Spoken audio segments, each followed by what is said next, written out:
Okay, it's Monday and I don't work. It's also extremely cold outside. The polar vortex did come, and apparently it's 25 degrees outside, but it feels like 14. We do have some of the snow that's melting, but the bad news is it's not going to melt enough, so I suspect everything's going to be a solid sheet of ice tomorrow. But you know what? That's a tomorrow problem. So today we are making a copycat version of, I'm pronouncing this wrong, Zuppa Toscana from the Olive Garden. So it's their creamy kale and sausage and potato and chicken broth. So we're starting out with 2 links of hot Italian sausage. I just got these at Lidl. I was going to go to Walmart, but then I was like, didn't feel like it. So we got these. I think they were like $4 and change for a package of 6 links. And we're only going to use 2 for the soup. So it's about like, I don't know, $1.50 worth of less. The whole package was $4, and we're effectively using a third of it. So, let's just call it $1.50. My math is probably off. Corrected when it's time to edit. Obviously, the reason I'm able to do this, I already took the skins off. So we're going to get this browning, but I need to wash my hands first.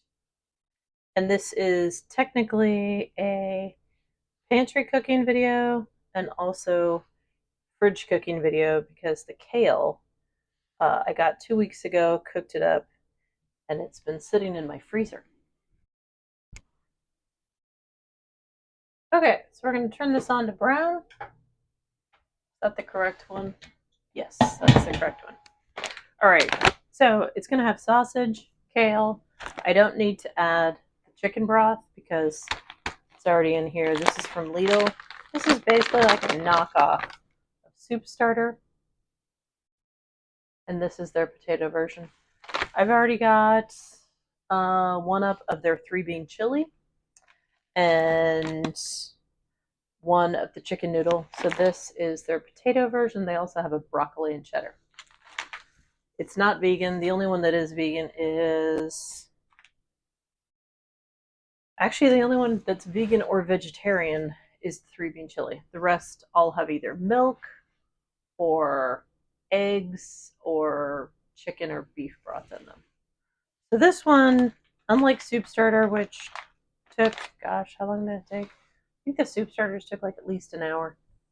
These, on the other hand, are quick. So it's 8 cups of water, whisk and soup mix, reduce heat to medium, 15 minutes. So obviously, this is going to be completed last, but it's got the potato, chicken broth, it's got onion, garlic.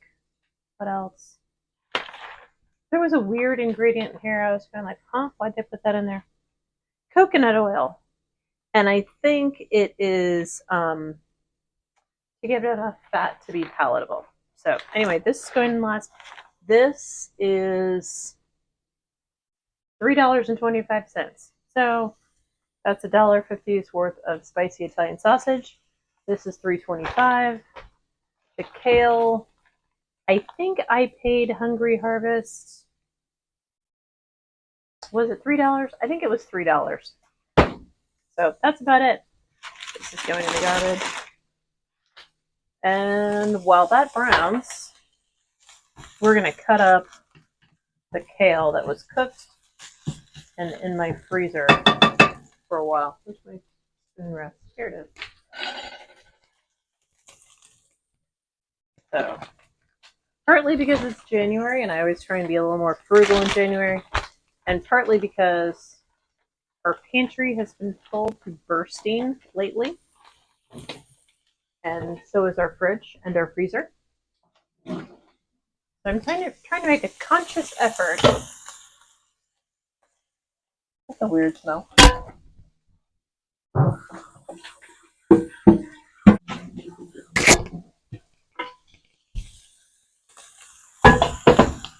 Oh, it's the sausage. I was like, what is that smell?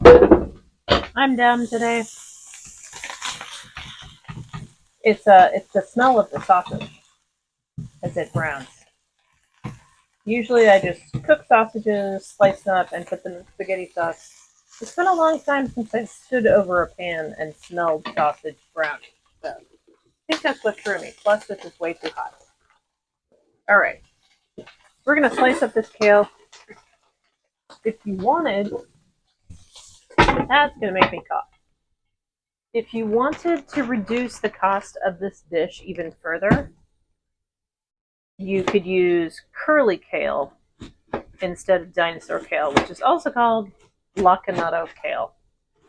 And I think it is originally from Tuscany in Italy. The reason I like dinosaur kale is the texture is slightly firmer and the flavor is slightly less bitter. But it's kind of like with onions. Some people are like, oh, you know, the purple ones are the best, or like the sweet ones are the best, or the yellow ones have more flavor. To me, an onion is just an onion. So if you're one of those people who's like, Rachel, kale is just kale, feel free to spend $1.30 on the curly kale instead of $3 on dinosaur kale. Because if you don't care, why spend the extra money? All right, that looks good. So this is what this looks like. You don't need much. You're just using it for flavor. Then we're going to go in with the kale, which is already cooked. So it's basically just going to thaw a little bit.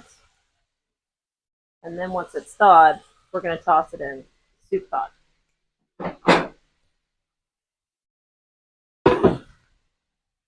All right.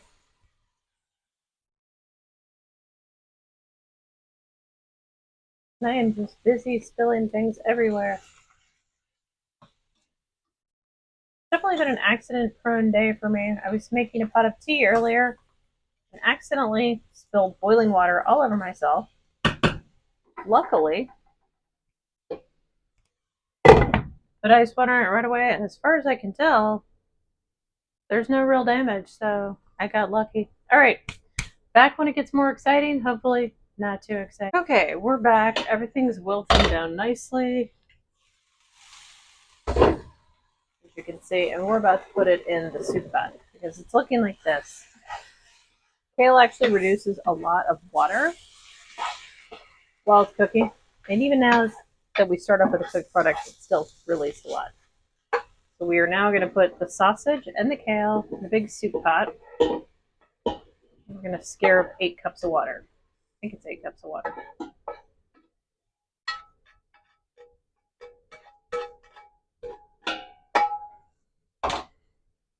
Okay. The instructions say 8 cups of water to a rolling boil. So we have, this is 4 cups. And this is another 4 cups. Now we're ready for leftovers. All right. So once it's boiling, then we whisk it in, apparently.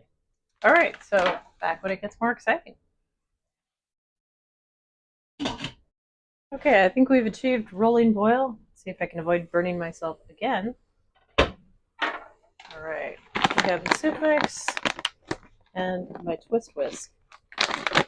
I saw this on Anna's Cooking the Books channel. She is really good. I highly recommend her. And after seeing her twist whisk, back splat, I got one of my own. This is, well, actually, I think my sister gave this to me. Yes. I love it. It's great. I cannot say enough good things about it. And it can go straight into the dishwasher. All right, so it looks like this. The kale does impart some color to the broth and also flavor. If you have people who really don't like bitter vegetables, like kids, usually they don't like bitter vegetables, they're not going to like this. So if you have somebody in the family that doesn't like kale or is not totally sold on kale, spinach, baby spinach works just fine. And is actually preferred by many people. All right. If you took me as a kid or even a teenager and said, "Here, eat this kale," I'm like, yuck. Spinach would have been much more my choice. However, as an adult, I really like it, but it is definitely an acquired taste. And just realized I put a lot of kale in this soup. Oh well, luckily for me, I like kale. Find out if I whisked it enough. I think so. This is going to be thicker than I thought. Put this on low for 15 minutes. This is quite thick. I think I let it boil for a little too long, so I might need to put in a little extra water. Low. Let's put the timer on. And we'll be back when it gets more exciting. It appears to be done. I will say that this soup is different from the other Aldi's like soup starter type of soups in that it is exceptionally thick. With the 3-bean chili, it started out thin at the completion of the cooking time, but then when I left it for an hour, it thickened right up. With the chicken noodle, it was a much thinner soup, although that one too thickened upon standing.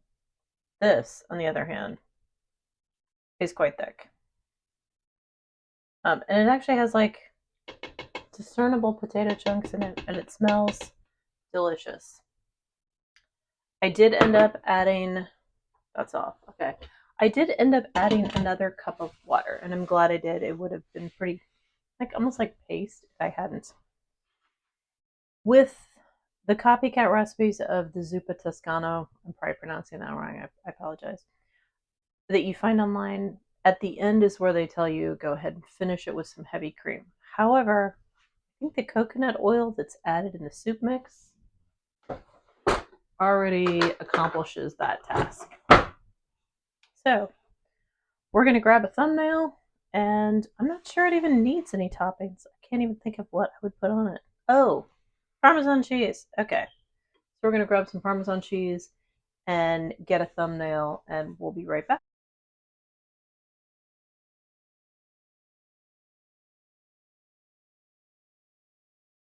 Okay, and I think it's actually cool enough to taste without burning myself.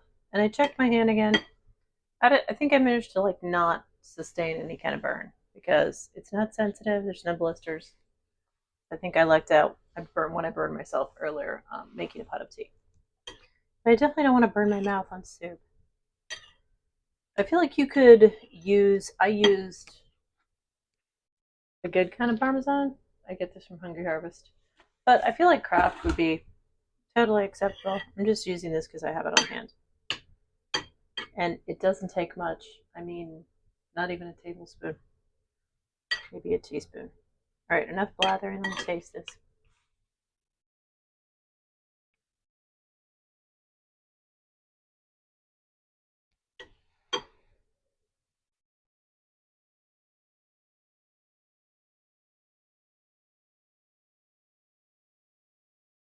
It's just the right amount of sausage. When I started making this, I was thinking, are 2 links going to be enough? It's plenty because it's in small chunks, and most of it, I think it's like the flavor of it more than anything else. And the kale is not overpowering. It's not bitter at all. But then again, I like kale, so I'm probably not the best person to pass judgment. The cost breakdown of this for the whole pot, which I suspect, yeah, well, no, that's more than 8 cups. There's probably 10 cups in there, but even if it only made 8 cups, the cost breakdown with the sausage, the kale, the mix, that was it. Sausage, kale, soup mix, that was it. Well, like a teaspoon of Parmesan, that's about it. The entire thing was basically like $7.75, and you get 8, probably more like 10 cups out of it. So a cup is less than $1. And honestly, unlike the chicken noodle and the 3-bean chili, I don't think I could eat 2 cups of this at a sitting. It is very thick and quite rich. All right, one more bite, and then we'll rate it.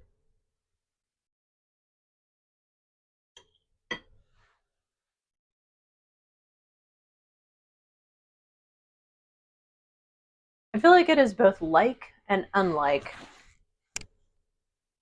the one at Olive Garden. The one at Olive Garden is thinner. This is thicker. So I'm definitely glad I added water. The flavors are similar. The coconut oil is definitely bringing that, what do they call it? Mouth feel, like a silky taste in your mouth. Where if it didn't have the coconut oil in the mix, it would need some heavy cream. Otherwise, it would just kind of taste blah. But with it, you don't need to finish it with heavy cream. So for under $1 for a cup, which is an adequate serving, unless you're eating this as your entire meal, in which case, yeah, like maybe a cup and a half and some bread and some salad would probably make actually a very excellent dinner. But this is lunchtime for me. Where was I going with this? Oh, calorically, this is not bad. In one cup, which is filling, the soup mix itself is 150. The kale is almost like a nothing food. And I don't mean like nothing, like there's no nutritional value. Kale is very healthy for you. But there's no real calories in kale. I don't even count it when I log my calories per day. And 1/4 of one link is like 45 calories. So an entire full cup of this soup is just under 200 calories. So it's not something that's going to blow your diet, but it's also not something that you're going to eat and go like, oh my God, I'm still starving. Let me have a Snickers. That makes sense to anybody. I would give this, hang on. It's just the right amount of salt too. I would give this a 4.5 out of 5. This is excellent. In fact, I've been really happy with all the Aldi's soup starter mixes. 3-bean chili was excellent and accidentally vegan. Chicken noodle soup was great. This is also fabulous. And I've got one more left to go, which is the cheddar broccoli. So it's going to take me a while to get through this. There's a lot of soup. This mix makes a lot of soup. If you did it with spinach, you could probably even fob this off on some picky kids. Although you might want to use the non-spicy Italian sausage. But yeah, I've been quite happy with the Aldi soup mixes. 4.5 out of 5. I really like this, and I'm going to eat the rest of it for, God, it's 2 o'clock already. Well, okay. Yet another reason to have a small lunch, because I'm making butter chicken for dinner. Where was I? Oh, yeah. So I'm going to eat this for lunch. I do a lot of cooking content on my channel. I also do produce unboxing from Hungry Harvest, seasonal roots. I do product reviews from stuff that comes in the Hungry Harvest box, and obviously stuff I get at Aldi's. So if you like that kind of boring content, along with a few travel and hotel room reviews, I do some of that as well. If you like that, think about coming on over to my boring channel.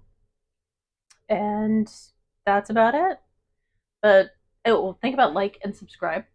But even if you don't, have a fantastic day. Stay warm.